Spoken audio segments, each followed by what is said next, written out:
Hollywood's been adapting films and TV shows from other sources since the beginning of cinema history. But over the past decade, there's been a significant increase in remakes, spin-offs, and revivals. And cartoons are not immune to the reboot treatment. There's even a reboot of the show Reboot, and that sentence makes me sound like a crazy person. I'm sure some of you are starting to feel burnt out. So this week on Cartoon Conspiracy, I want to pose a question that might make us all feel better about our favorite cartoons getting makeovers. Is it possible that all of these reboots are good for our brains?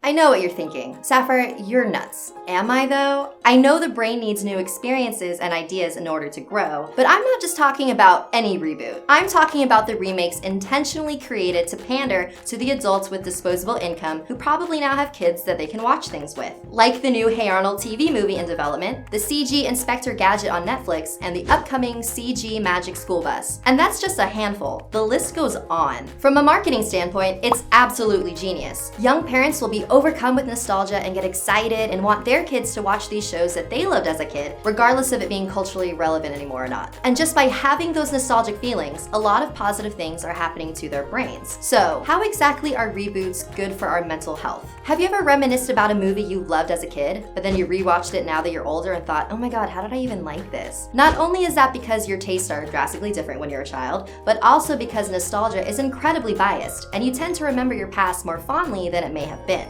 It's less about remembering details and more about recalling an emotional state, which is why nostalgia can make you a more positive person, because you gloss over the tiny details of the past and focus on all the great moments. And that positivity makes you feel like your life has a larger purpose, and subsequently, you care less about money, making you more likely to donate to a charity or a Kickstarter. Nostalgia also makes you feel more socially connected to others. Like if you're singing a Spice Girls song at karaoke and everyone starts singing along with you, you feel like you have a shared history because you all grew up listening to the same music. So when a new Care Bears or Power Rangers series is announced, you're probably going to feel a little confused, but also nostalgic. Studies have also shown that nostalgia can even improve your creativity. The same parts of the brain that think about the past are the same used when imagining the future, because the past and future both only exist in our imagination. Nostalgia has also been shown to reduce stress. It's actually part of why art therapy is so effective. Go buy an adult coloring book and just try to be upset while coloring. It's why we're obsessed with listicles only 90s kids will understand, because I know that going "aw" at photos of Lisa Frank folders will make me feel happy. It's the same effect that happens when you hear about the upcoming DuckTales remake or the new Powerpuff Girls series. So basically, reboots equal nostalgia. Nostalgia equals mentally happier, healthier brains. Therefore, reboots equal healthier brains. I know a lot of you are probably thinking this is a super stretch, especially since those Michael Bay Ninja Turtles movies stressed me out. And even though most of these reboots turn out to be terrible, they're terrible because they're bad movies, not because they're reboots. Like Mad Max was amazing, and that's from an existing property. And listen, even I groan whenever I see another headline that's like, that thing you liked when you were a kid is coming back to TV. A part of me does light up simply from thinking about that old show. And then the feeling quickly dies and reality comes crashing back in. So maybe Hollywood should keep rebooting everything from our childhoods, because when it's done well, it's really good for us. But that's just one person's opinion. Sound off in the comments and let me know if you agree or disagree with my theory. And don't forget to subscribe for more Cartoon Conspiracy episodes. And remember, Frederator loves you.